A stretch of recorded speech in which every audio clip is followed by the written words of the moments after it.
عرش کا رب فرماتا ہے کیوں تو بھٹکتا پھرتا ہے، کیوں دائیں بائیں جاتا ہے؟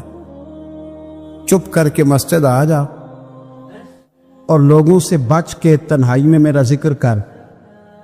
اللہ ملے گا کیا؟ فرمایا اعلیٰ بذکر اللہ تطمئن القلوب،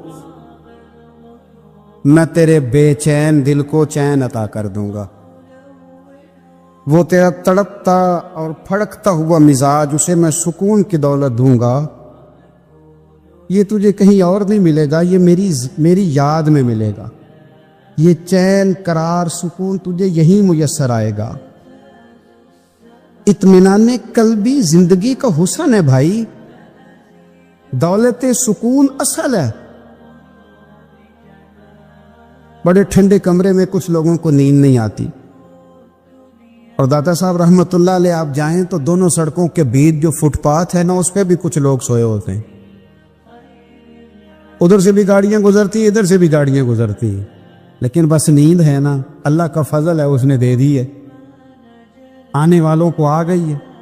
اطمینان قلبی، میرا معاشرہ بے سکون ہے، بے قرار ہے۔ مجھے کچھ لوگ کہتے ہیں جی میں آج کل بڑا بور ہو رہا ہوں، تو میں کہتا ہوں یار ہمیں تو ٹائم ہی نہیں ملا آج تک بور ہونے کا، نہیں وقت ہی نہیں اتنا میسر آیا۔ کون سا ٹائم نکالے جس میں بندہ بور ہو؟ وہ تو ہے کہ انسان کچھ فارغ ہو، کہیں اس کے پاس گنجائش ہو تو بور بھی ہو لے۔ کیسے بور ہو لیتے ہو؟ یہ کیا ہوتا ہے بور ہونا؟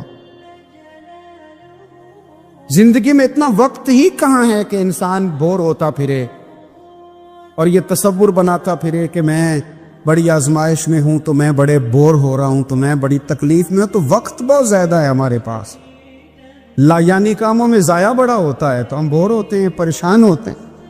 یہ ہمارے ہاں درجنوں ابحاث اور درجنوں بحثیں صرف وہ ہیں جن کا کوئی مقصد نہیں۔ فضول پیسوں میں الجھنا، فضولیات میں وقت ضائع کرنا، فضول سوالات کرنا۔ فضول سوالات بھی دین میں منع۔ آپ قرآن مجید پڑھیے تو رب فرماتا ہے کیا تم بھی میرے نبی سے اسی طرح کے سوال کرنا چاہتے ہو جیسے اس سے پہلے حضرت موسیٰ سے کیے گئے؟ وہی رنگ اختیار کرنا چاہتے ہو؟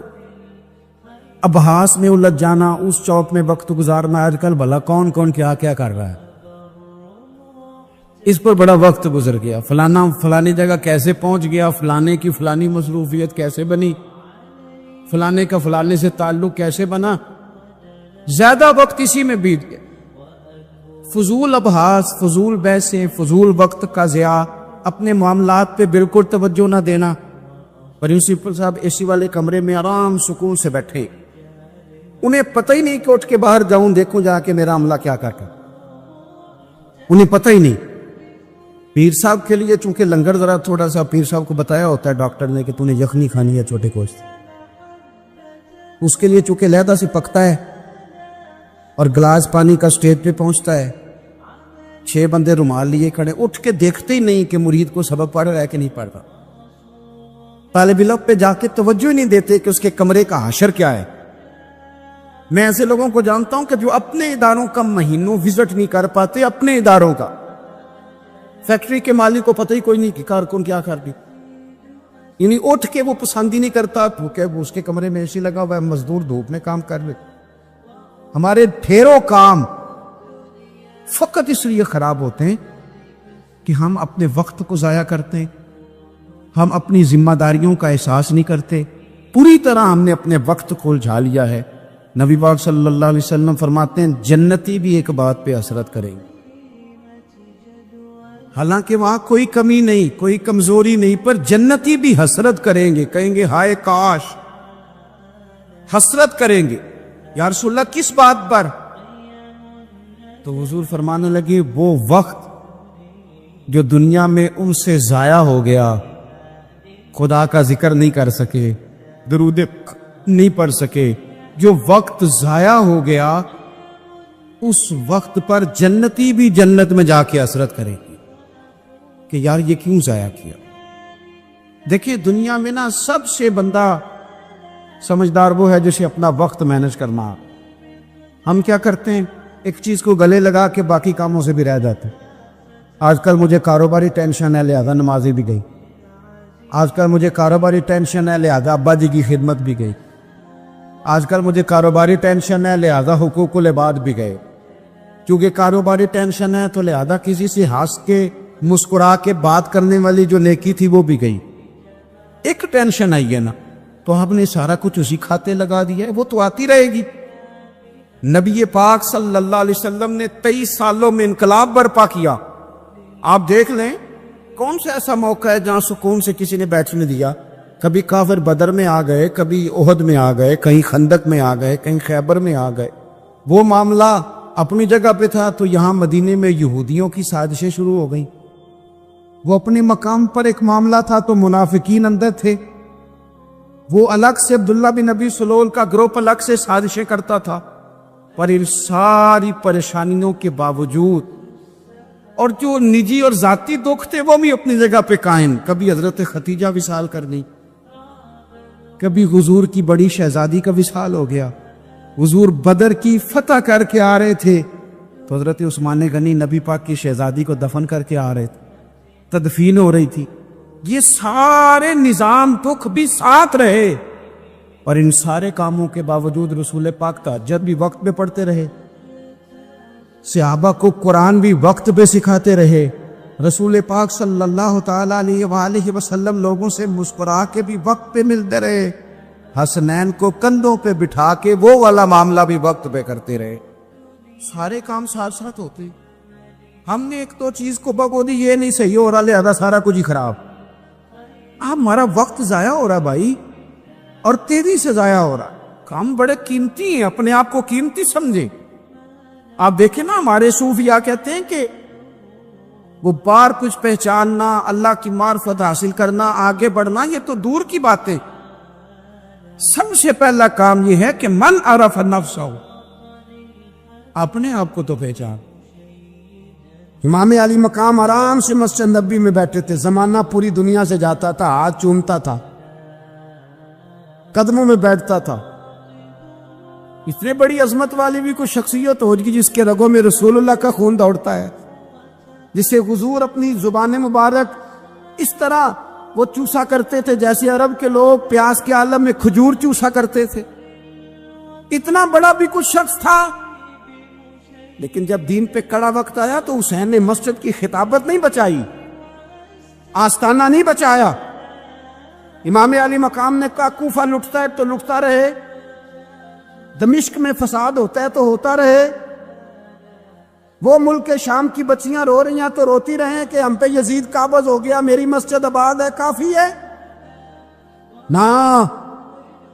امام حسین نکلے اور نکل کے کہنے لگے جنت البقیع والی جگہ پہ کھڑے ہو کے، یا رسول اللہ میں جا رہا ہوں اور آپ کے لیے جا رہا ہوں، اس لیے کہ مجھے اس شام کو بچانا ہے جس شام میں رسول اللہ کا کلمہ پڑھنے والے لوگ بستے ہیں، مجھے کوفہ، دمشق، مصر کے لوگوں کو بچانا ہے۔ نکل کھڑے ہوئے امام علی مقام، میدان میں نکلے، کس کے خلاف؟ امام علی مقام اس شخص کے خلاف نکلے۔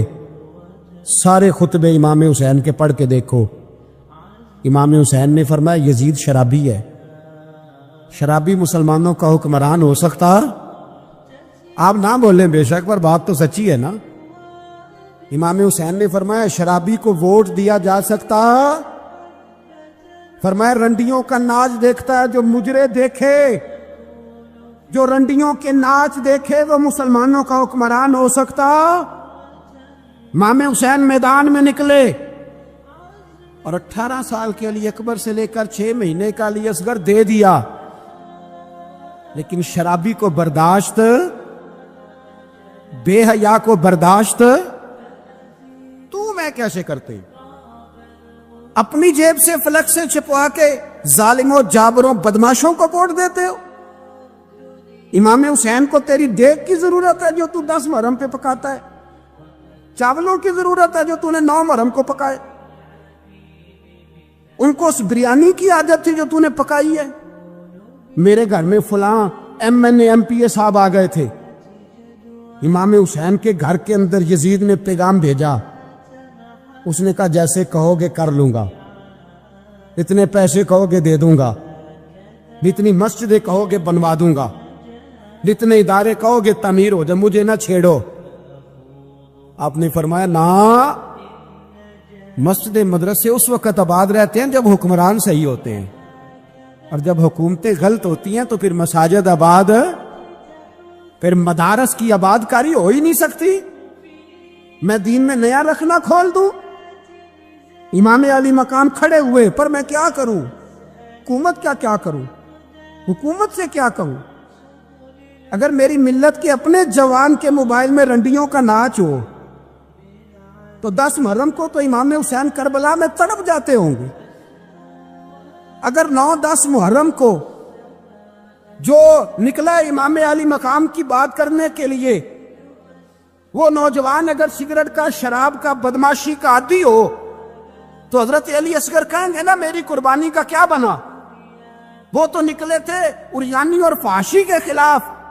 اور اگر ملت کا جوان روز چوک میں کھڑے ہو کے لڑکیوں کو تاڑتا ہو تو حضرت علی اکبر تو اپنی قبر میں روتے ہوں گے کہ یہ اس قوم کے لیے جان دے دی جو آج جزیدی طریقوں پہ عمل کر رہی ہے، جو ساری رات گند دیکھ کے سوتی ہے، جو ساری رات بے حیائی، فحاشی اور عریانی میں لگی رہتی ہے، ان لوگوں کے لیے جان دے دی۔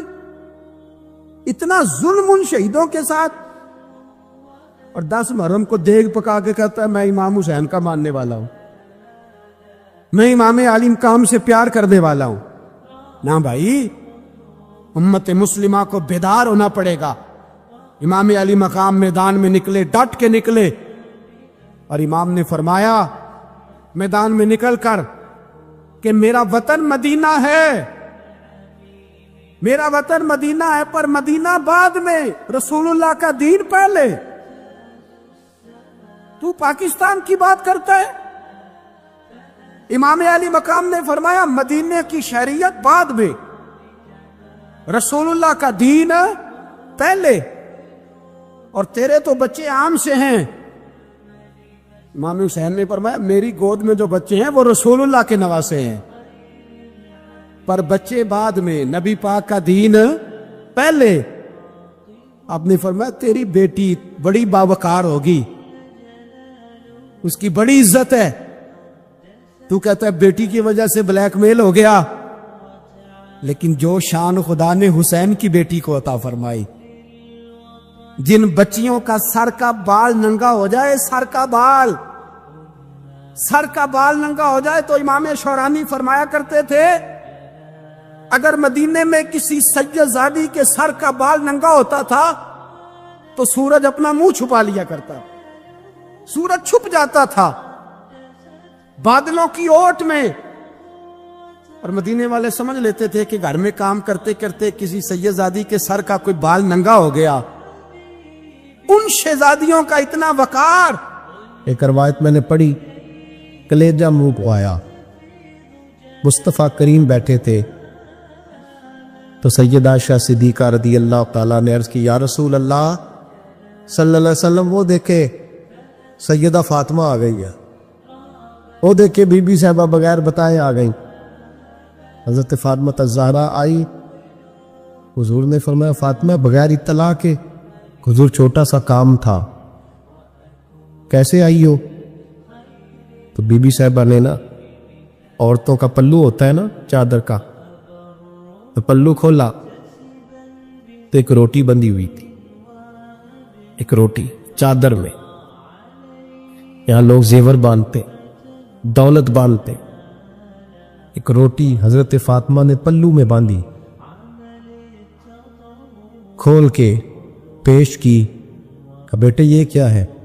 کہا ابا جی کئی دنوں سے گھر میں روٹی نہیں پکی تھی، آج علی کچھ جون لائے تھے، پیسے ہیں، چند روٹیاں بنی ہیں، تو بچوں نے تو کھا لیا، تو میرے سامنے بھی ایک روٹی آئی تھی، میں نے لقمت دوڑا تو مجھے خیال آیا پتہ نہیں مصطفیٰ نے کھایا ہے کہ نہیں کھایا، پتہ نہیں حضور نے روٹی کھائی ہے کہ نہیں، میں لے کے حاضر ہو گئی ہوں، مہربانی فرمائے۔ تو فرمایا بیٹے بیٹھ جا۔ حضرت فاطمہ بھی بیٹھ گئی، سیدہ عائشہ کہتی حضور بھی بیٹھ گئے۔ اور میں فاطمہ کتنے دنوں سے نہیں کھایا؟ عرض کی حضور 3 دن سے۔ فرمایا بیٹے میں نے 5 دن سے نہیں کھایا، آ جا۔ دونوں باپ بیٹی مل کے کھاتے ہیں۔